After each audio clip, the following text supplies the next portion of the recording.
안녕하십니까 사랑하는 세자님들, 여러분의 심리멘토 박센입니다. 오늘 또 좋은 책 한 권을 리뷰해 드릴까 합니다. 아주 유명한 사람이죠. 레리 킹, 대화의 신이라는 제목입니다. 위즈덤 하우스 출판사고요.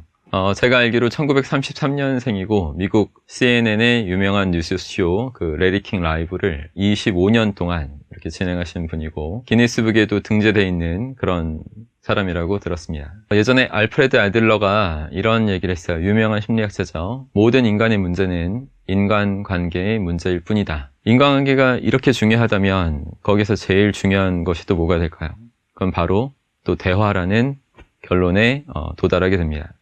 대화를 잘하는 사람들은 인간으로서 인간관계를 잘할 것이고 대화에서 어떤 방법과 스킬, 기술들을 모른다면 그만큼 또 여러 가지 문제에 봉착하게 되겠죠. 징기스칸도 굉장히 저를 이제 가슴 뛰게 하는 그런 존재입니다. 그 빌리크 제12조에 이런 말이 있습니다. 말에는 힘이 있다. 노닥거리는 말엔 힘이 없다. 세계 최고의 정복자도 알았던 거예요. 저는 제가 항상 대화를 잘 못하는 사람이라고 생각하며 살았어요. 일종의 콤플렉스일 수도 있는데 자연스러운 대화를 제대로 못하는 편입니다. 좀 어색하더라고요. 대화라는 거는 사실상 저 혼자 하는 게 아니라 상호 간의 교감 이런 것들이 분명히 있어야 되기 때문에 그거는 사실 저도 엄청나게 잘한다고 절대 할 수 없을 겁니다. 그런 부분에 대해서는 반드시 알아야 될 존재가 이제 레리 킹 이렇게 확실하게 증명한 존재로 전 봐요. 제가 이 책을 다 읽으면서 가장 좋았던 부분은 이렇게 대화의 신이라고 남들 앞에서 당당히 말할 수 있는 이 사람조차도 시작이 굉장히 초라했고 처음부터 된 것이 아니라 진짜 죽을 힘을 다해서 노력해서 대화의 신으로 불릴 수 있는 사람이 됐다는 그 점이에요. 그래서 우리도 당연히 더 열심히 노력하면 어느 정도 수준까지 다 올라갈 수 있다는 것을 항상 희망적으로 생각하실 수 있으면 좋겠습니다. 한 분야의 정점을 찍은 사람으로서의 어떤 도달할 수 있는 생각, 그 깊이, 거기서 나오는 어떤 전해지는 울림 이런 것들이 분명히 느껴져서 더 좋았습니다. 그냥 몇 가지 부분만 살짝 추려서 스포일러가 되지 않는 범주 안에서만 제가 제 생각을 좀 말씀드릴게요. 이분이 계속 그 책에서 강조하는 부분 중에 하나가 자신이 좋아하는 소재로 계속 이 이야기를 하라, 이런 대화하라라는 얘기인데 시청자들이 볼 때 내가 이 일을 너무나 즐기고 있다는 것을 누구나 다 알 정도로 돼 있기 때문에 자신이 오랜 시간 이렇게 롱런 할 수 있었다라는 얘기를 합니다. 이 말도 참 정말 깊이가 있는 말이에요. 좋아하는 일을 해야만 하고 그것을 남들이 다 알아줄 정도가 되면 그거는 거의 시간을 잊을 수 있는 그 대단한 힘이 계속 지속적으로 나올 수밖에 없다라고 믿습니다. 그리고 놀랍게도 여러분, 이렇게 대화의 신이라고 이렇게 본인을 말할 수 있고 남들도 인정을 할 수밖에 없는 존재도 처음에 여러 사람들 앞에서 뭔가 연설하고 얘기할 때는 너무나 긴장되고 떨렸다는 사실이에요. 저도 사람들 앞에 처음에 이렇게 나서서 뭔가 강연을 할 때 굉장히 두려웠었어요. 아무리 심리 전문가라도 처음에 하는 것은 당연히 남들처럼 이렇게 떨릴 수밖에 없는 거예요. 근데 이제 하다 보면 체계적 둔감화도 벌어지고 점점 더, 그죠? 두려움이 사라지고 합니다. 근데 이걸 좀 더 빨리 없애기 위해서 제가 생각한 것은 인간의 한계를 자꾸 생각하면서 사람들을 봤다는 거예요. 이분이 말하는 거는 수줍음을 가장 이렇게 극복하기 위해서 자신이 하는 방법은 모든 사람은 바지를 입을 때 한쪽 발씩 껴야 된다는 그 사실이라는 거죠. 두 발을 다 동시에 넣거나 하는 게 불가능하고 어떤 누구나 한쪽 발씩 다리를 바지에다가 하나씩 넣을 수밖에 없다는 그 한계. 그 한계를 계속 견지하면서 사람들을 상대했다는 점. 그 점도 저랑도 굉장히 좀 비슷해서 피식거리면서 웃으면서 좀 공감들을 좀 느낄 수 있었어요. 그냥 대화만 잘하는 그런 스킬만 늘어놓은 것이 아니라 협상을 하는데도 도움을 좀 받으실 수 있을 거예요. 그 내용은 제가 직접 얘기하지 않겠습니다. 그리고 123페이지에 있는 표현인데 성공한 것이 겸손 덕택이라고 생각하지 않는 것은 성공한 사람들이나 성공한 회사나 다 마찬가지다.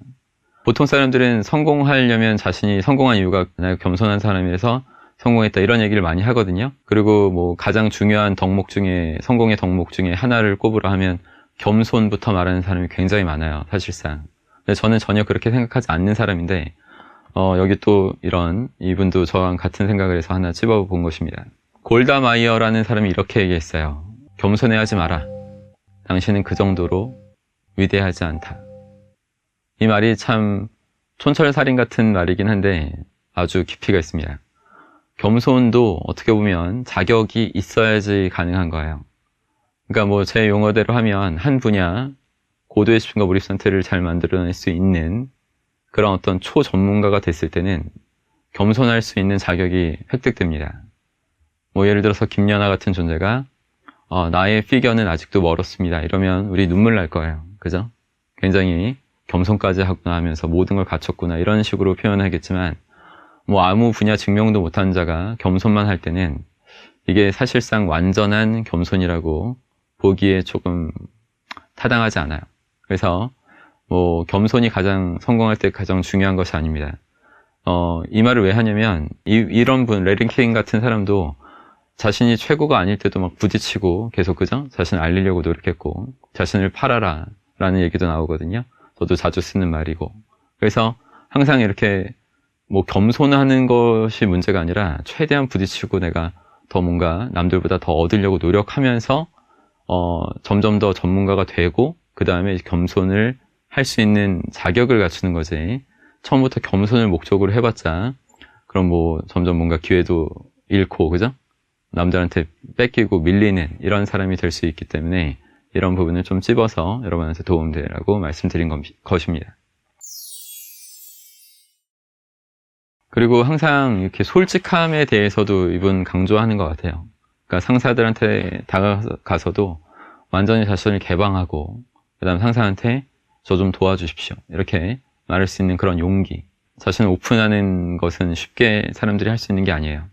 이분이 13살 때 사람들 앞에서 이제 연설을 해야 될 때가 있었대요. 그때가 이제 자신의 성년식 때 유태인이거든요.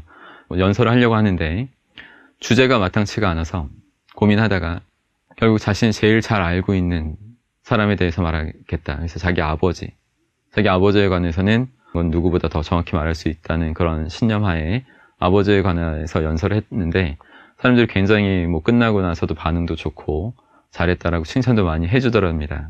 그래서 그때의 어떤 그 자신감을 획득했고 그 직업을 선택하게 된 분명히 영향을 많이 미쳤을 거라는 얘기를 해요. 저도 제가 가장 잘하는 부분으로 시작한 사람이라는 거예요. 대화는 잘 못하는 사람이지만 제가 진짜로 좋아하고 잘하는 부분은 분명히 일찍부터 눈을 떴고 뭐 최면술이든 이런 부분을 갖고도 너무나 그거 갖고 대화하고 얘기하는 걸 좋아했고 그러다 보니까 이제 뭐 대화의 신도 아니면서도 불구하고 자신감도 얻게 돼서 점점 더 많은 사람들한테 인정받는 그런 삶을 사는 것 같습니다. 저도 그렇고 뭐 이 대화의 신도 그렇고 모든 사람들이 다 그래요. 그래서 여러분 이 책을 한번 곰곰이 아주 정독하시면 더 수준 높은 대화를 하시면서 더 멋있는 삶이 만들어질 것이라고 믿습니다. 자, 오늘 리뷰는 이 정도 할게요.